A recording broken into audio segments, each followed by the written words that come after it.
Le Club Info se poursuit, soyez les bienvenus si vous nous rejoignez en direct sur LCI.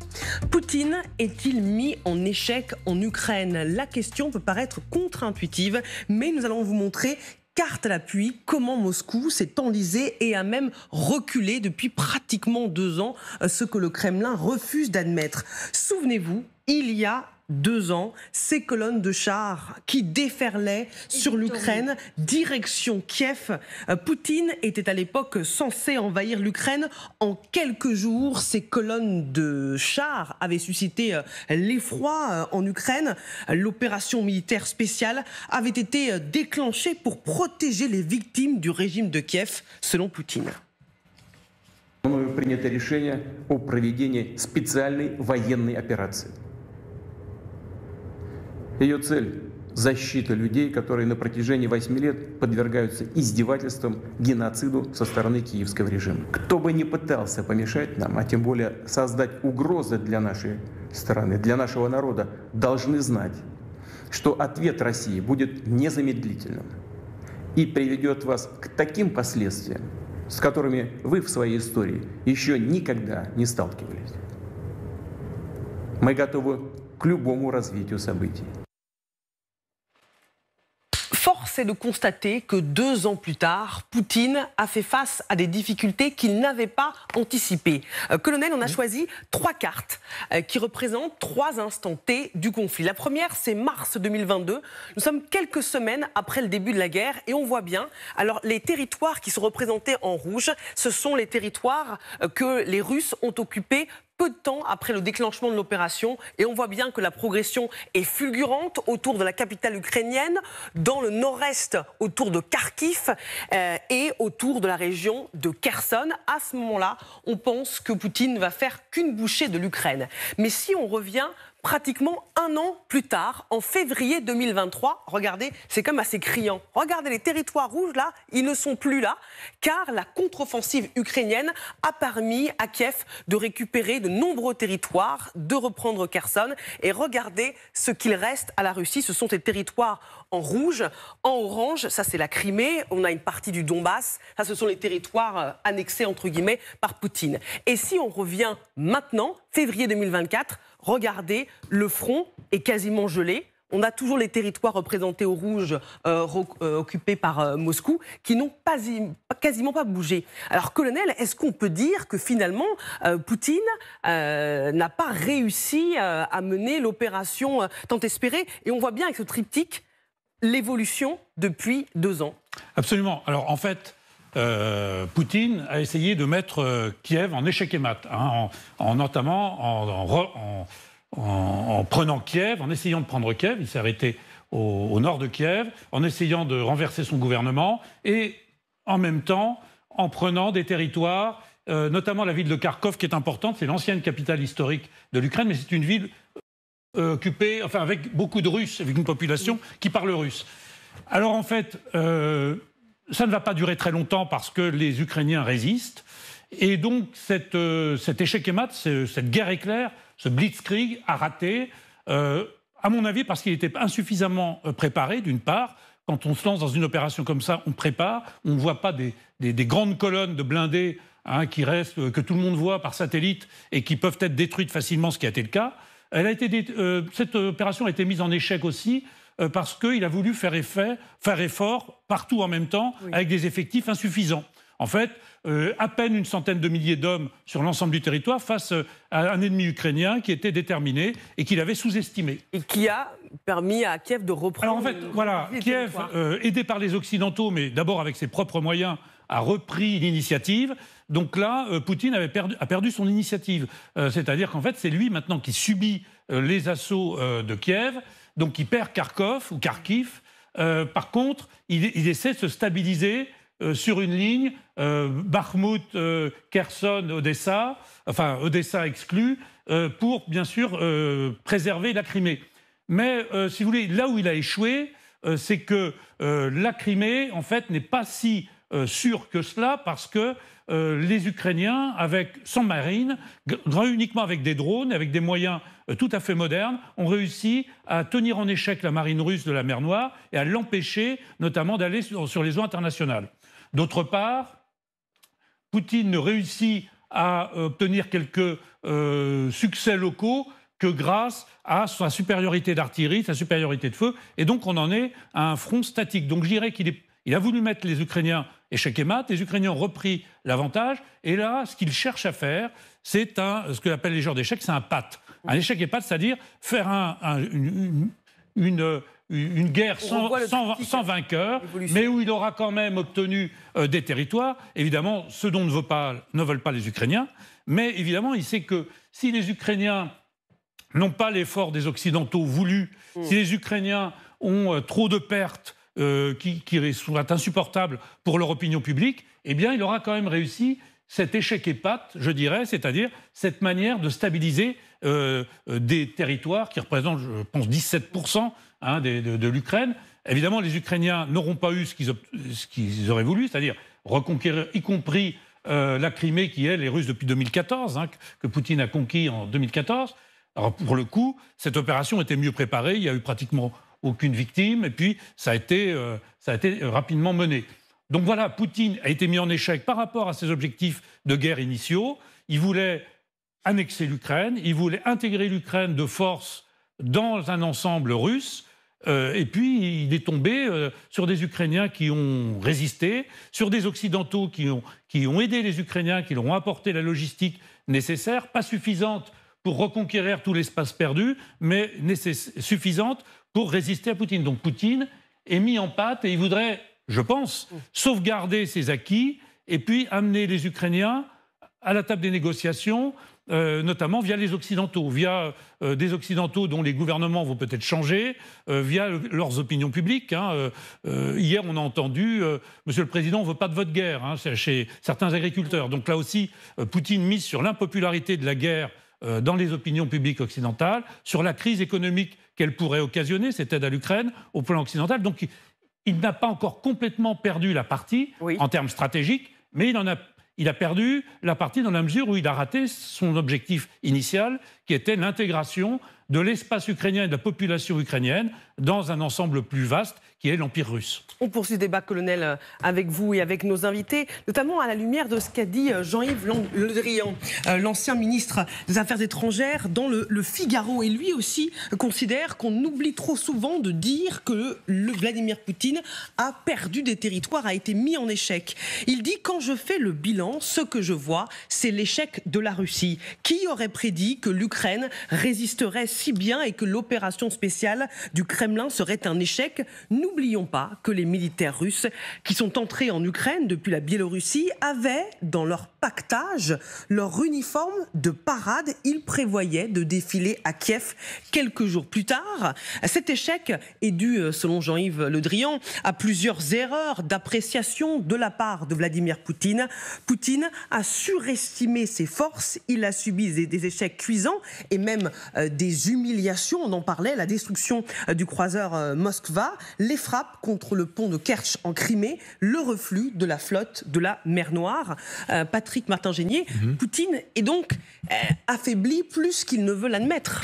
Oui, bien sûr qu'il est affaibli. C'est une défaite stratégique, c'est une défaite idéologique, c'est une défaite militaire, car vous l'avez justement rappelé, il pensait pouvoir défiler dans les jours qui suivaient son invasion. Donc dès lors qu'effectivement ce pronostic ne s'est pas réalisé, c'est une défaite, mais il n'en demeure pas moins que même si la Russie a perdu des territoires, pour l'instant le front est complètement gelé, et le ministre actuel de la Défense, Rustem Umerov, le ministre ukrainien, vient de lancer un appel en disant que le territoire a effectivement été gelé et que 50% des armements qui avaient été promis par l'Occident ne sont toujours pas arrivés, premièrement, et le ministre de la Défense ukrainien ajoute « Nous sommes en train de perdre du territoire ». Donc oui, d'accord, c'est effectivement une défaite stratégique et militaire pour la Russie. Il n'en demeure pas moins qu'ils multiplient les moyens, qu'ils sont sur le front. Ils viennent de reprendre donc Advitka. Et donc aujourd'hui, bien évidemment, ce ministre ajoute qu'on n'a jamais vu une guerre être gagnée si on n'a pas une supériorité aérienne. Et aujourd'hui, c'est ça qui manque. Donc naturellement que Poutine a perdu son pari, mais aujourd'hui, l'Ukraine est en difficulté. Et ce qu'il faut pour qu'il y ait une victoire définitive de ce pays, c'est en effet que tous les armements arrivent, les missiles à longue portée, les avions. Tout ça leur permettra de gagner la guerre. Mais on sait très bien que Poutine, lui, se projette jusqu'en 2025. Vous parliez d'Avdiivka, Patrick. On peut voir ces images qui ont été diffusées aujourd'hui par les chaînes Telegram russes, celle du chef de la République de Donetsk, côté territoire occupé, Denis Pouchiline, qui s'est affiché sur le terrain après la victoire russe, qui a réussi il y a quelques jours à conquérir cette ville clé du Donbass. Votre regard, Margot? C'est une opération de communication. Voilà, opération, même je dirais plus loin, une opération de propagande. On a vu également Sergueï Shoigu hier déambuler auprès des troupes. Forcément, Avdiivka pour eux, c'est une victoire. On ne peut pas non plus se fermer les yeux, être dans l'aveuglement. Si l'Ukraine a pu tenir, ça a été forcément une surprise pour les Russes, et notamment le général Syrski, qui est désormais chef d'état-major, qui lui avait mis en place le plan pour que Kiev ne tombe pas, ce qui a été une véritable réussite. Mais maintenant, bien sûr que l'Ukraine peut tenir, mais il faut l'appui des Européens, et il faut un appui rapide. Demain, il y a une conférence à l'Élysée, une réunion de travail, justement avec plusieurs leaders européens, mais également d'autres leaders qui seront présents à Paris à l'initiative du président Emmanuel Macron pour justement parler des moyens d'action immédiats. Puisque bien sûr, on a vu des accords bilatéraux prendre forme ces derniers temps, au Royaume-Uni, France, Allemagne, également l'Italie hier, sur des accords de sécurité sur 10 ans. Mais là, l'urgence, elle est maintenant. Et on sent tout de même un changement de ton de la part des Européens, avec notamment ce que Patrick Martin-Genier disait sur les armes de longue portée, qui permettraient aussi de frapper en profondeur et donc de frapper sur le territoire russe, ce qui est un changement de ton par rapport à avant. Et ça, on le voit très clairement de la part des Européens, de la part des membres de l'OTAN, qui autorisent petit à petit l'Ukraine à combattre à armes égales. Et ça, c'est quelque chose qu'on aurait dû voir déjà depuis un moment. Il est clair qu'il y a eu un retard dans la prise de conscience de ce que représentait la Russie sur le plan mondial et sa capacité à tenir également, puisqu'ils ont des méthodes que nous, pays démocratiques et occidentaux, n'avons pas. Par exemple, il y a peu de temps, on a appris par l'Inde que des personnes de nationalité indienne avaient été forcées d'être recrutés dans l'armée russe. Alors, les Russes disent que c'est à l'arrière, mais il y a une véritable question que se pose le gouvernement en Inde à l'heure actuelle, le gouvernement de Narendra Modi, en disant que c'était illégal de recruter des personnes de non-nationalité russe, donc qui ne sont pas russes, dans l'armée russe. Mais ils le font. Et donc ça, ce ne sont pas des pratiques que les Occidentaux, que les membres de l'OTAN ont. Donc, comment faire front, ne pas rester non plus dans une guerre d'attrition, tout en ayant nos méthodes à nous, des méthodes démocratiques. Natalia.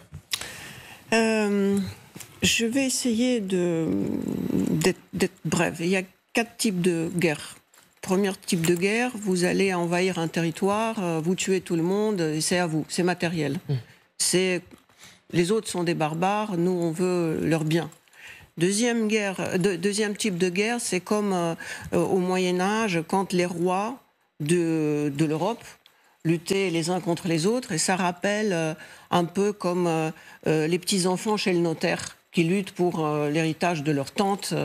Et du coup, c'est la guerre entre les gens qui parlent la même langue et sont de la même famille, ont la même idéologie, la même vision du monde. De temps en temps, ils se frappent, ils se tuent, et leur violence elle est rationnelle. C'est-à-dire qu'on peut avoir des morts, mais c'est rationnel. Et puis, il y a des croisades. La croisade, c'est quand vous imposez votre idéologie. Et bien sûr, vous prenez les territoires, mais surtout, vous cherchez à convertir les nouveaux territoires dans votre croyance. Et donc, Poutine, il est... au départ, on aurait pu penser que c'était une guerre barbare parce qu'on a vu comment les Russes ou les Bouriates ou que sais-je tuaient juste pour prendre des machines à laver ou des micro-ondes. On aurait pu penser que c'était une première guerre. Mais pourquoi donc ils auraient besoin des territoires? Je parle parce que tout le monde parle des territoires aujourd'hui. Donc, Pour Poutine, c'est plus une croisade. Et il y a un quatrième type de guerre, c'est la guerre contre les hérétiques. C'est-à-dire que quand les gens qui pensent la même chose, qui sont de la même culture, trouvent des gens qui dévient. Et du coup, il faut les éliminer. Poutine, il mène 2 guerres. Avec l'Occident, il est en guerre de croisade. Oui. Parce que c'est une autre idéologie et il ne veut pas accepter l'idéologie occidentale. Avec l'Ukraine, il est dans cette 4e guerre la plus sanglante parce qu'il considère que l'Ukraine, c'est des hérétiques. C'est-à-dire que c'est les gens comme nous, comme il dit ça, c'est la Russie qui n'est plus la Russie. Le problème de ces 2 types de guerre, c'est que vous ne pouvez pas regarder les cartes. C'est la guerre jusqu'à ce que l'idée de l'ennemi ne meure. Et dans ce cas-là, textuellement, c'est jusqu'à dernier soldat. Ou alors, on peut avoir des pauses, et c'est un peu comme les guerres entre les chrétiens et les musulmans. L'histoire a connu que, par exemple, les croisades étaient perdues contre le monde asiatique. Donc, parce que les gens tiennent, mais ça peut durer. Peut pas, Natalia, mais ça peut durer des dizaines d'années. Est-ce qu'on ne peut pas comparer ça à une sorte de caractère génocidaire depuis le début? Parce qu'on sait très bien que l'objectif de Vladimir Poutine, c'était d'éradiquer l'Ukraine, la culture ukrainienne. Ça présente beaucoup de critères de génocide. Bien sûr, mais Patrick, je vais vous dire qu'entre l'Occident et la Palestine, la solution, c'est soit un pays fait le génocide, soit c'est Israël qui fait le génocide, soit c'est la Palestine qui fait le génocide. C'est ça la vérité. C'est-à-dire qu'il n'y a pas d'autre issue. Il n'y a pas d'issue. C'est la guerre sans fin, en fait. Le colonel veut réagir. Oui, alors moi, je voudrais reprendre les mots de Lord Cameron, de David Cameron, au Conseil de sécurité, il y a 2 jours. Il a dit devant le représentant russe, c'était un niveau ministériel, il a dit la Russie a obligé le monde, et en particulier l'Europe, à une guerre du type du guerre de 19e siècle. En fait, la guerre de 19e siècle, c'est quoi? C'est les guerres que se faisaient, notamment la guerre de Crimée de 1854, où les pays intervenaient militairement pour ensuite traiter et ensuite amener l'adversaire à reconnaître de nouvelles frontières, reconnaître des annexions. Alors il aurait pu même dire 18e siècle. C'est Frédéric II qui a commencé ces guerres, Louis XIV avant lui d'ailleurs, et ce sont des guerres où le territoire est prééminent. C'est-à-dire qu'en fait, je suis tout à fait d'accord avec vous sur l'aspect idéologique. C'est vrai qu'il y a aussi un aspect idéologique. Mais je crois que ce qu'a bien illustré David Cameron, c'est de dire, voilà, nous, en Europe, on s'était dit que c'était du passé, tout ça. Depuis la Seconde Guerre mondiale, plus jamais de guerre. Alors, bien sûr, il y avait eu l'ex-Yougoslavie, mais là, c'était parce qu'il y avait des raisons ethniques, religieuses, tout ça. Mais les histoires de territoire, faire une guerre pour récupérer 3 cantons et 2... Si vous voulez, on ne va pas imaginer la France vouloir attaquer la Belgique pour prendre, je ne sais pas, la région de Bruxelles ou la région de Namur, vous voyez. Donc... David Cameron a bien montré que le monde était un peu pris à contre-pied par l'initiative de Poutine sur ce plan-là, et en particulier tout le domaine des relations internationales. C'est-à-dire que, évidemment, on dit il a attaqué, et bien, à juste titre, un pays souverain dans ses frontières, et c'est bien cela qui gêne. Et puis, ce qui gêne surtout, c'est que c'est une puissance nucléaire qu'il a fait.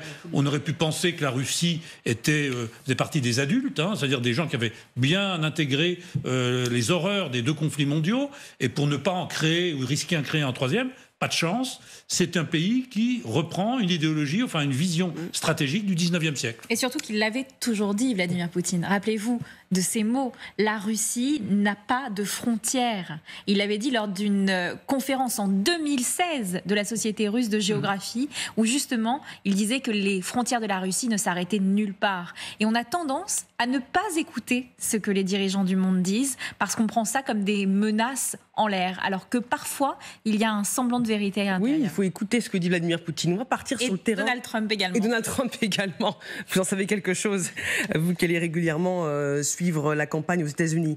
On va partir sur le terrain du conflit en Ukraine. Face aux frappes russes, Kharkiv transforme ses stations de métro en écoles souterraines. 5 stations servent à assurer la scolarité des enfants de la 2e ville d'Ukraine.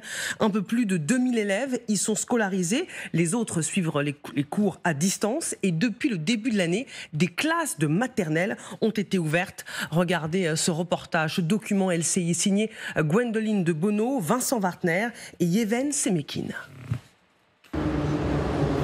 À proximité des plateformes, dans un couloir du métro, ces habitants n'attendent pas le prochain train, mais la sortie des classes. Dans ce passage, désormais fermé entre les rames, ces élèves de maternelle ont retrouvé le chemin de l'école il y a seulement 1 mois et demi. Depuis le début de l'invasion russe, ils étaient chez eux. La chose la plus difficile, c'est qu'ils devraient avoir plus de connaissances, mais il leur manque plusieurs acquis. C'est difficile parce qu'ils ont passé un certain temps chez eux. Ensuite, l'autre défi, c'est la socialisation. Parce qu'ils ne savent pas bien communiquer avec les autres. Ils n'ont pas été dans un groupe d'enfants depuis longtemps, mais ils le veulent vraiment.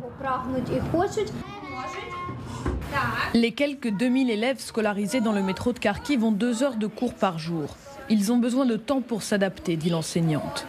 Les enfants apprennent à leur rythme, sous les yeux de psychologues présentes dans chaque classe. Elles ont chacune leur méthode. Quand ils sont inquiets, ils ont besoin d'être pris dans les bras. Si vous leur faites des câlins, alors très vite tout va mieux et tout se passe bien. Mathématiques, jeux, dessins, l'équipe ne ménage pas ses efforts pour apporter aux enfants un semblant de normalité dans ces souterrains. Une idée qui, dès le départ, a rassuré les parents, reconnaissants. C'est formidable parce qu'ici, ils se retrouvent avec d'autres enfants, ils se préparent aux classes supérieures. Moi, à la maison, je n'ai pas le temps de leur apporter tout ça parce que j'ai 3 autres enfants. Au moins, ici, en sécurité, ils apprennent quelque chose. Les trains passent et les cours s'achèvent pour les élèves de petite section. À la sortie, ils retrouvent la lumière du jour, les affiches à la gloire de l'armée et les sirènes d'alerte. Vous restez avec nous dans quelques minutes. Nous suivrons en direct la grande conférence de presse de Volodymyr Zelensky, 2 ans après le début de la guerre en Ukraine. Son message à l'Occident, son message aux Ukrainiens, évidemment. Il sera face à la presse 2 ans après le début du conflit. A tout de suite sur LCI.